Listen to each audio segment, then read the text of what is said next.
Namaste, my universal brothers and sisters, my family members. May God bless you, and God always take care of you. May God give you peace and happiness. Today, my brothers and sisters, I'll be talking to you about the 11 Upanishads. Now, the 11 Upanishads are the 11 branches of the Vedas. And once again, 11 is a very significant number, because according to Shiva Puran, there are 11 Rudras, meaning manifestations of Lord Shiva. There are 11 lingas in the primordial universe. 11 signifies Lord Shiva. Now, what does Upanishad mean? Up means near. Nishad means God. To sit near God. To sit near the cosmos. To realize the self. That is the literal meaning of Upanishad. Upa means near, ni means down, sad means to sit. Sitting near the Guru. Now, the Upanishad gives the knowledge of self and Atma. It is also known as Brahma. Brahmagyan. That is Upanishad. Now, we have 11 Upanishads. Atariya Upanishad, Brahmadharanak Upanishad, Isa Upanishad, Tatariya Upanishad, Katha Upanishad, Chandog Upanishad, Ken Upanishad, Munduk Upanishad, Manduk Upanishad, Prashna Upanishad, and Sweda Satara Upanishad. Now, each Upanishads come from certain aspects of the Vedas. For example, Atariya Upanishad. Atariya Upanishad is associated with the Rig Veda. It is short prose containing 3 chapters and 33 verses in total. Atariya Aranya and Atariya Brahmana together forms Atariya Upanishad. Now, the first chapter of this Upanishad deals with the Atma, the divine creator. The second chapter narrates the births of the 3 births of Atma, while the third chapter deals with the qualities and attributes of God. That is called the Atariya Upanishad. Brihadharik Upanishad is another Upanishad written by sage Yajnavalkya. Sage Yajnavalkya is also one of the priests in the Ramayana. He is also mentioned in the Ramayana. He is the guru to sage Bharadwaj, which has 3 chapters, namely Madhukanda, Munikanda, and Kilakanda. The Madhukanda, my brothers, describes the identity of an individual and the relationship between Jiva and Atma, between yourself and God, that you are not separate from God. Munikanda is a conversation between sage Yajnavalkya and his wife Maitri. Kilakanda consists of description of the 2 different methods of worship and methods. There's so many different kinds of methods and techniques for meditation, devotion, God, spiritual matter. It just talks about different methods and different meditation techniques. It could also be linked to the Patanjali Yoga Sutras as well. Let's see what I have. In my notes, I also have the Isa Upanishad. Isa Upanishad is the smaller Upanishad, only having 18 verses. The name of the Upanishad is derived from the sloka Ivasam Eklam Sarvam, which means Supreme Lord envelops the entire cosmos and beyond, the totality of all that exists. Again, Isavasyam Idam Sarvam. Taittiriya Upanishad is a part of Krishna Yajurveda. It is divided into 3 parts. Valis, namely Shikla Valis, Ananda Vali, and Bhrigu Vali. Sage Bhrigu also composed some of the sloks in Taittiriya Upanishad. Each Vali is subdivided into smaller verses called Anuvak, which are all the wise words of all the sages. Katha Upanishad. Katha Upanishad is also part of the Black Yajurveda. It consists of 2 chapters, each of which is again subdivided into 3 sections. Some passages of Katha Upanishad are common to the Bhagavad Gita. It is a question and answer from death about God. Yam is the teacher, the young Brahma. Nachiket is the listener. Similarly, Arjun is the listener, and Lord Krishna is the teacher. And back and forth, questions and answers about God, about soul, about matter, about existence, about how to live a spiritual life, it could be found in the Katha Upanishad.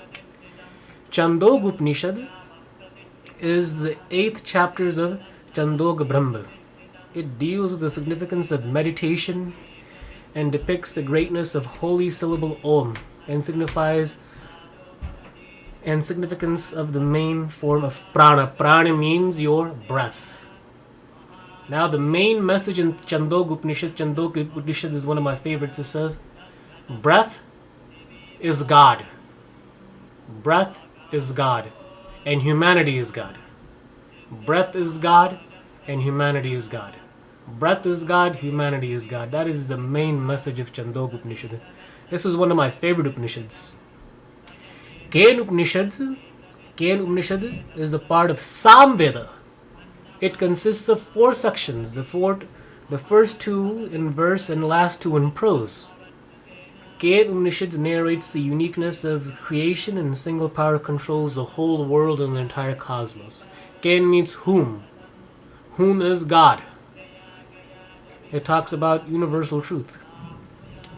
Mandok Upanishad is called Mantra Upanishad, as it has 64 mantras. The Mandok Upanishad is a part of the Atharvaveda. It talks about the sciences. Mundak Upanishad, and then the Mukunda Upanishad. Mukunda Upanishad it's a part of Atharvaveda as well. Mukunda Upanishad describes the importance of the syllable Om. It is the smallest of all the Upanishads, very small. It may be small, but it is heavier than the entire cosmos. Prashna Upanishad comes in the form of 6 questions and answers asked by 6 disciples to the sage Pipalad about the origin, existence, and destination of life. What is the origin of life? What is the purpose of life? Why are we here? What is the purpose of meditation? What is the main concept of the repetition of the Om mantra? What is the significance of the Om mantra? What is the significance of doing japa? What is the significance of living a spiritual life? Why is it important to live a spiritual life? It is found in the Prashna Upanishad. Swatattari Upanishad is a part of Krishna Yajurveda. It has 13 mantras and 6 chapters.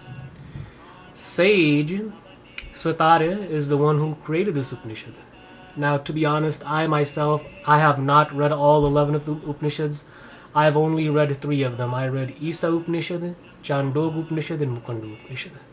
But all of the Upanishads say the same exact thing over and over again, that there's only one truth. And that truth is that you yourself, the inner self, is no different than the outer self. I'd like to read a quote from Isa Upanishad, Athato Brahma Jijasi, which means the inner self is no different than the outer self and vice versa. The inner self is part of the whole, and the whole is part of the inner self. That is the main message of all of the Upanishads, my brothers and sisters. Now, before I end my blog, I'd like to say thank you very much for viewing my blog. May God bless you. And remember, the true meaning of Upanishads is sitting near God or sitting near the truth. That is Upanishad. You are not far from the truth, and the truth is not far from you. That is Upanishad. And always stay in good company. In the Ramayana it says, Binu satasanga vivekana hoi ram kripa binu sulubana sohi. Upanishad also means staying in the presence of good company. That is Upanishads. Without good company, you will not have discrimination between doing what's good and what's wrong. All the Vedas, all the Shastra, and all the Upanishads say the same thing. May Lord Krishna bless you in all areas of your life. Om Namo Bhagavate Vasudevaya. Om Namo Bhagavate Vasudevaya. Om Namo Bhagavate Vasudevaya. Please comment. Please subscribe. Please email me and ask questions if you want. Once again, please do not ask me anything that's controversial, like abortion, or affirmative action, the death penalty, capital punishment, stem cell research, please pertain your questions to Hinduism, yoga, meditation, God realization, how to control the mind, how to control thoughts, and anything that's pertainable to Hinduism. Please comment. May Lord Krishna bless you in all areas of your life. Om Namo Bhagavate Vasudevaya. Om Namo Bhagavate Vasudevaya. Om Namo Bhagavate Vasudevaya. Om Shanti. God bless you.